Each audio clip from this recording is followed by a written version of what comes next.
No vídeo de hoje não vai ter absolutamente nada sobre o Brasil. Vamos centrar nossa análise, especialmente na Rússia, o que está acontecendo por lá, as novidades, não na guerra entre Rússia e Ucrânia, mas o que está acontecendo dentro desse que é o maior país do mundo, a partir de uma região perto da Ucrânia chamada Belgorod, onde um grupo de dissidentes militares russos, oposição a Vladimir Putin, invadiu. Eles se chamam Legião da Rússia Livre. E pelo jeito, hoje é terça-feira, 23 de maio, um pouco antes das 18 horas, eles continuam resistindo pelo segundo dia à tentativa do exército oficial dos russos de retomar a área. Parece que a resistência é forte, logicamente alimentada pela OTAN e pela própria Ucrânia. Mas a coisa não é só esse fato isolado. O que pode descambar a partir daí?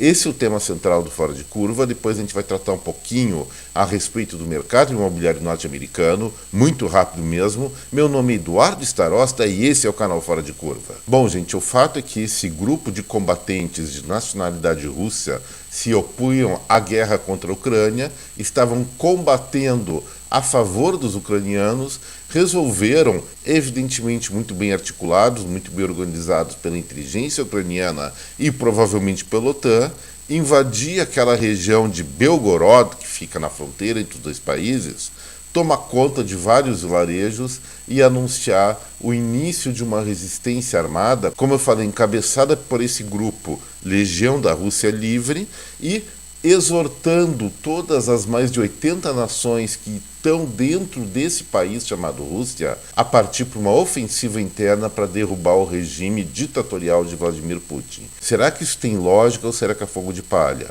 Olha, lógica tem, fogo de palha pode ser, mas vamos analisar um pouquinho mais a questão histórica, tanto da Rússia como da questão dos governos, dos tipos de Estado que existem no mundo, especialmente as ditaduras, para ver aonde pode se chegar numa situação dessas, pensando evidentemente fora de curva. Bom, gente, aí para ser um pouco mais didático, eu elaborei 10 pontos de um raciocínio que eu quero compartilhar com vocês. Ponto número 1. A Rússia efetivamente é uma ditadura. Pode realmente ter eleito Vladimir Putin várias vezes como presidente, mas o fato é que por lá existe muito pouco liberdade de expressão, mas não se sabe exatamente se a aprovação do Putin é por conta da sua real popularidade ou então é porque ele mete medo nas pessoas. Lembrando, o atual líder ou presidente russo assumiu o poder na virada do século, dentro de um contexto onde a antiga União Soviética estava já desfeita e a Rússia era um país que estava procurando um caminho, uma organização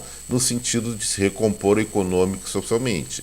Ele fez seu papel naquele momento, ele foi uma voz forte que conseguiu reorganizar o Estado através, é verdade, do desenvolvimento dos oligarcas, muitas vezes chamam eles de mafiosos, mas o fato é o seguinte, ele assumiu o poder com mão de ferro e isso é uma coisa bastante comum na história daquele país. Só para deixar clara essa questão, a Rússia nem sempre foi o país gigantesco que nós conhecemos hoje.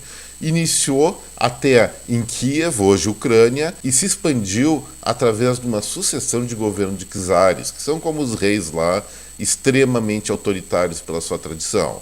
Esse mapa que eu estou mostrando para vocês, ele mostra a extensão da Rússia em 1533. Na verdade, o país ou a nação russa se formou mesmo antes do ano 1000. Eu consegui esse mapa da expansão russa entre 1533 e 1894 e vocês podem observar facilmente. O verde oliva que está ali a oeste era o tamanho da Rússia em 1533. A partir daquele ano até 1679, o exército do czar, o exército russo, ultrapassou os Montes Urais e foi conquistando tudo que tinha até o Oriente, chegando até a fronteira com o Pacífico. Já virou um paísão, conquistou também várias regiões ao sul, enfim, foi uma expansão que multiplicou o tamanho do país. Mas será que essas terras eram simplesmente desertas enquanto chegava o exército russo e tomava conta? Não. Existiam povos, alguns resistiam mais, outros menos, mas nenhum deles era páreo para a força armada dos russos de antigamente. Mesmo assim, Muitas características culturais dos povos remanescentes de lá continuaram e uma ideia de independência, de autonomia sempre permaneceu. Tanto que daqui a pouco a gente vai ver a divisão política da Rússia, tem várias repúblicas dentro do próprio país. E essas repúblicas são repúblicas exatamente porque têm hábitos, costumes e funcionalidades sociais bem diferentes. E essa integração numa Rússia só nunca ocorreu. Então vamos continuar. Entre 1689 e 1801, os russos tomaram conta de boas partes do leste da Europa, assim como no oeste e uma parte no sul. Chega em 1801 a 1825, o czar Alexandre I domina a parte ao sul, incluindo hoje o território do Cazaquistão, e o Nicolau I conquista a região que compreende Vladivostok, mais uma baita área da China. Eventualmente os chineses vão querer isso de volta, acredito que sim, além de territórios mais ao sul. E finalmente o Alexandre II faz algumas últimas conquistas na fronteira onde hoje é o Irã e Afeganistão. E aí se forma esse baita país, como se diz, uma extensão tão grande de terras seguramente tem várias centenas, talvez milhares de culturas. Tem ocidentais, bárbaros, eslavos, mongóis, chineses, árabes, enfim. É uma colcha de retalhos esse país. E pela força, por grande força e grande poder de repressão, conseguiu se manter unido até hoje. E aí vamos retornar um pouco numa história mais recente, exatamente no ano passado, em fevereiro, quando a Rússia atacou a Ucrânia, pensando que seria uma invasão muito tranquila, e não foi. Foi bem pesada e está pesada até agora. Os russos encontraram, claro, uma resistência inesperada e que sim, foi sustentada, pelo menos em termos de fornecimento de equipamento bélico e inteligência, pela OTAN, que desde a década de 90, entrando pelos anos 2000, é composta por vários países da ex-União Soviética que temem, sim, um retorno imperialista da atual Rússia para dominar esses territórios ou exercer sua zona de influência para esses países que agora estão mais alinhados com o Ocidente e não querem voltar ao passado.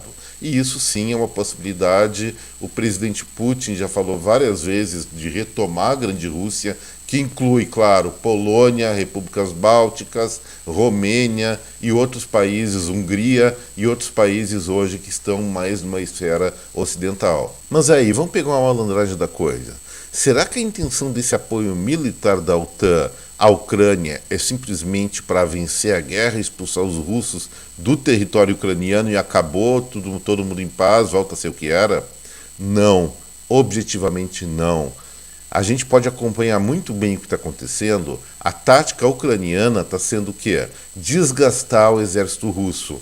Se essa força armada é desgastada, ela perde potência, ela perde poderio para eventualmente entrar em outras frentes de batalha. E é isso que está acontecendo. Mesmo que a Ucrânia não esteja avançando de maneira relevante na reconquista do seu território, a força militar russa, ela está sendo enfraquecida. Além do mais, tem os embargos econômicos que impedem os russos de terem o dinheiro suficiente para recompor suas forças armadas, além da escassez humana que já começa a acontecer. São muitas dezenas ou até centenas de milhares de mortos. E nesse ponto, sim, fora a força nuclear que está intocada ainda, a estrutura bélica dos russos, ela objetivamente está empobrecida, ela está depauperada. E isso é uma realidade e oportuniza uma nova fase de enfraquecimento deste grande país, que talvez fique pequeno e nós já vamos chegar lá.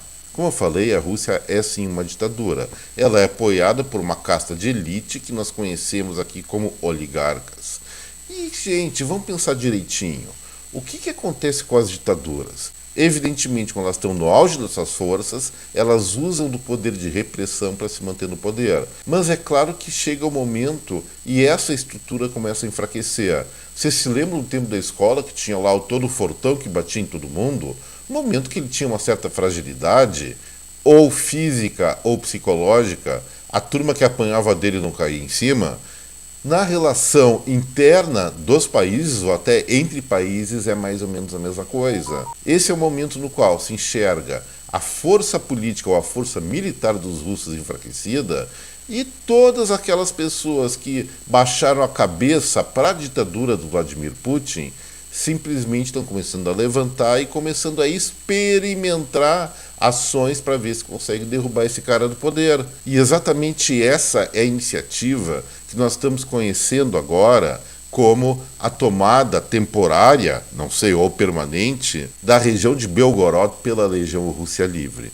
Pode sim ser só um espasmo, mas se esses russos ditos dissidentes resistirem pelo menos inicialmente ao exército de Vladimir Putin, um dos objetivos deles pode ser atingido, que é despertar a vontade de independência com possibilidades de todas essas mais de 80 repúblicas ou distritos russos que são, como eu falei, de etnias, culturas, crenças e estrutura social diferente. Olha só o mapa da colcha de retalhos que a Rússia é. As partes pequenas em amarelo são divisões federais, mas as coloridas são repúblicas dentro da própria grande república russa.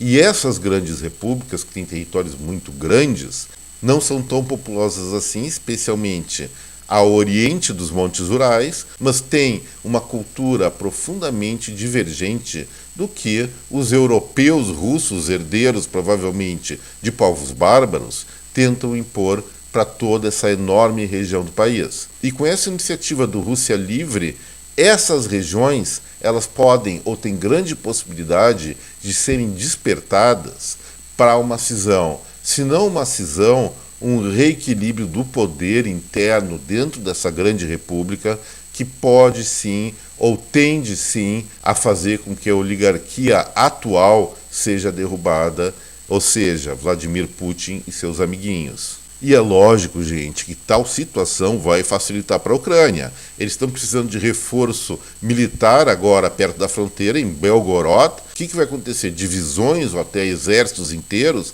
vão ser deslocados, ou já foram deslocados, para defender, para recompor essa área, enfraquecendo a frente ucraniana. E a Ucrânia aí sim vai poder planejar com mais calma e com maior chance de certeza o seu contra-ataque ou continuar usando da inteligência para manter suas posições e enfraquecer mais os russos a partir do que? Despertando rebeliões em outros lugares do país vizinho que está atacando eles. Então, para concluir essa questão, só vou lembrar de uma coisa. Nós estamos muito acostumados a ver história como uma coisa estática. Mas vamos deixar isso de lado, nós somos testemunhas oculares, presenciais, de grandes mudanças que estão acontecendo na história da humanidade nessas primeiras décadas do século XXI. Poxa, nós tivemos o fim da Iugoslávia, que também é um caso similar à Rússia, só com um espaço de tempo muito menor. Tivemos várias cisões na África, convivemos com uma pandemia que ninguém acreditava, ou poucas pessoas acreditavam que pudesse existir, do coronavírus, que ainda está presente em alguns locais do mundo. Enfim, nós somos agentes ou nós somos espectadores de uma grande mudança na geopolítica do planeta Terra ainda hoje. E aí, a gente vai dar certeza que a Rússia é imexível? Não, não é imexível, nem o Brasil é imexível.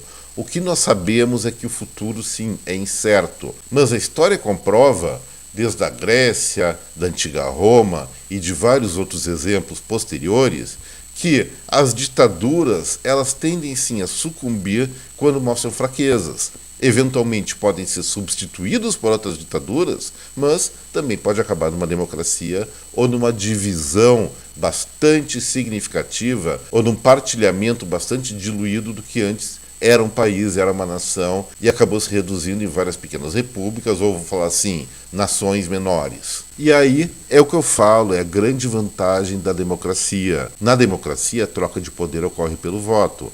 Nas ditaduras, como nós estamos vendo, mesmo que seja fingindo uma democracia com eleições fraudulentas, série de coisas assim, autoritarismo, essa mudança ocorre pela violência.